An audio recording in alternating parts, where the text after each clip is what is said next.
Polyjuice brothels. Bring a hair from anyone you want, and a prostitute uses polyjuice potion to transform into them. What are some crazy NSFW things that definitely happened in the Harry Potter universe, but J.K. Rowling couldn't write because they were kids' books? Hey, thanks for coming to another one of my Storytimes viewer. I'm Andre, your narrator. Since you're here, you should smash the like button, subscribe, and ring that notification bell. Because if you don't, I'll tell the CDC that you have the C-vid. No more lollygagging, let's get into the video. I imagine selling one's sexual memories to be experienced in a pensive would become an underground market. Gilderoy Lockhart had hundreds of adoring female fans, was an expert at memory charms, and chose to work in a school. Harry had an invisibility cloak. He definitely used it to see Ginny take a shower or change. We saw that boys couldn't enter the girls' dorms in one of the books. Most likely the girls' bathroom were similarly charmed to prevent male entry. When I first read Half-Blood Prince, I had no idea snogging meant making out. I thought it meant ducking, and I was wondering why Hogwarts had turned into a sex cauldron all of a sudden. J.K. Rowling did write about a character who practiced inappropriate charms on a goat. At a Q&A session, an 8-year-old child asked her what this meant, and she told them, "I think that he was trying to make a goat that was easy to keep clean." And that it was going to be her only answer to the child. That all the students were actively doing each other constantly, because, high school. Mixed sex boarding school with magic love potions?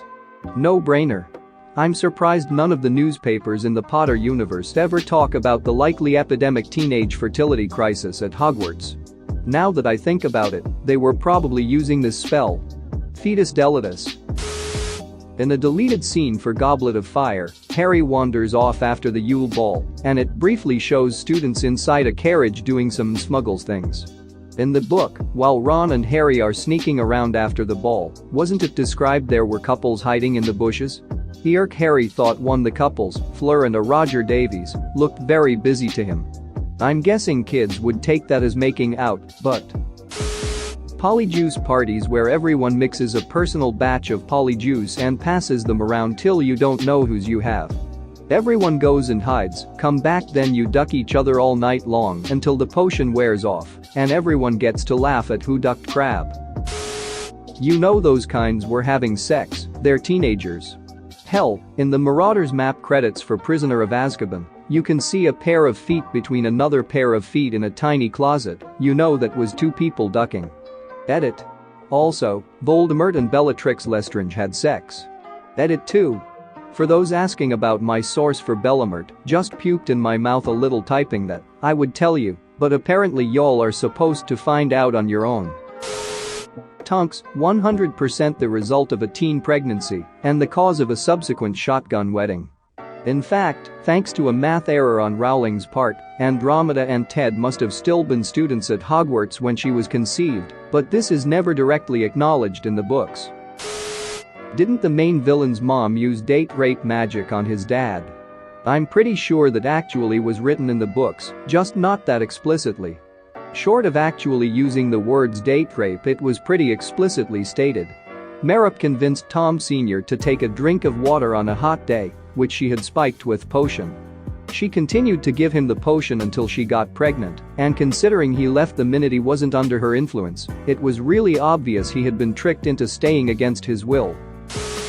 Snape stares shamefully at the lock of hair in his hand, then back at the mirror. Just this one time he mutters to himself as he flicks the last remnants of Lily Potter into the polyjuice potion. I was a master potion maker. I could have made her love me anytime I wanted. I could have taken her from that stupid James Potter. But I didn't. And do you know why? Because I'm a nice guy. I don't understand why girls like her always want to go after jerks like James. I was there for her all those years.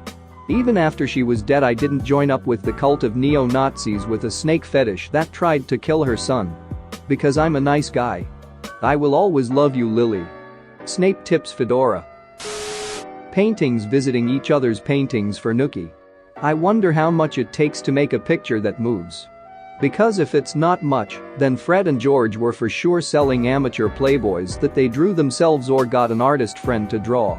A wand can light up, can it also vibrate? I think they go into that topic with the photography kid.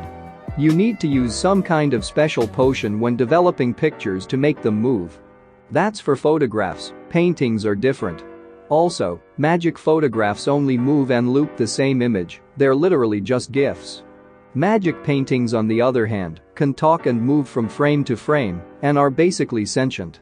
Also on that note, if Voldemort really wanted immortality, he should have just commissioned 5,000 portraits of himself. Peter Pettigrew must have seen Ron masturbate when he was a rat. I have thought that his brothers had that map, and never questioned the fact that Ron was always sleeping with a dead man. I seem to recall them saying in the book that they didn't actually need the map much anymore, which is why they were giving it to Harry. They'd spent enough time at Hogwarts to memorize all the secret passageways. It's possible they stopped using the map regularly before Ron got to Hogwarts. At the very least, they weren't using it frequently enough to ever by chance take a look at what Ron's doing. Edit. This, Harry, is the secret of our success, said George, patting the parchment fondly. It's a wrench, giving it to you, said Fred, but we decided last night, your need's greater than ours. Anyway, we know it by heart, said George. We bequeath it to you. We don't really need it anymore. Magical sex toys are out there and thriving, and you know it. Voodoo dildo is a safety warning that escaped into the Muggle world. Voodoo dildo my ass. For those who don't know, this is a reference to a dirty joke. Here's one of the many versions on our jokes. A businessman is getting ready to go on a long business trip across the country. He knows his wife is always getting horny, so he decides to get her something to keep her occupied while he was gone, because he didn't much like the idea of her having sex with someone else. So he went to a store that sold sex toys and started looking around.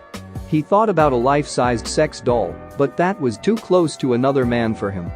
He was browsing through the dildos, looking for something special to please his wife, and started talking to the old man behind the counter.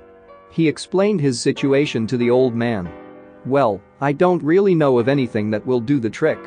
We have vibrating dildos, special attachments, and so on, but I don't know of anything that will keep her occupied for so many weeks, except said the old man, and then he stopped.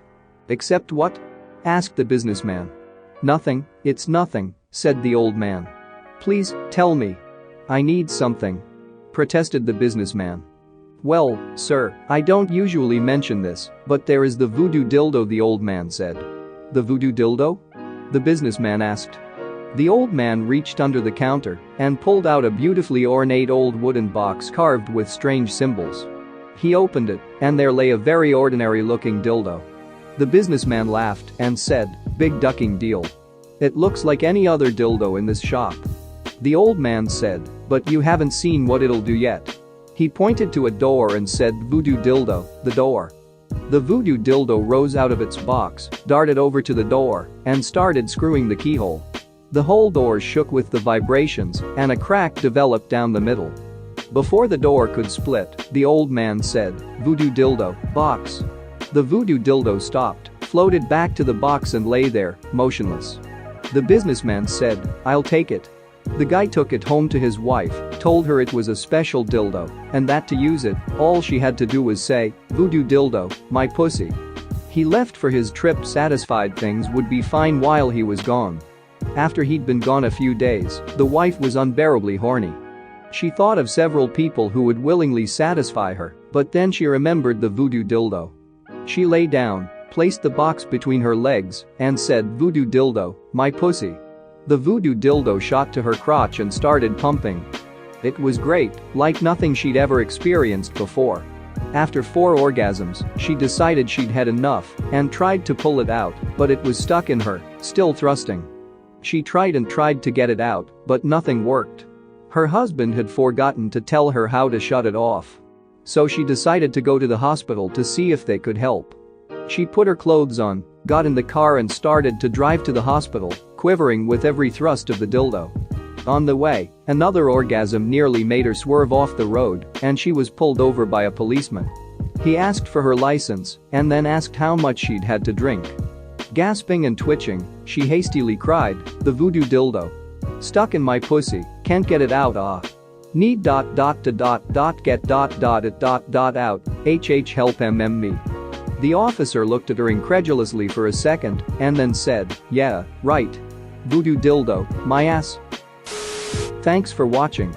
What did you think of the story time? Let me know in the comments below. If you liked the video, smash that like button and subscribe so you don't miss any more story times.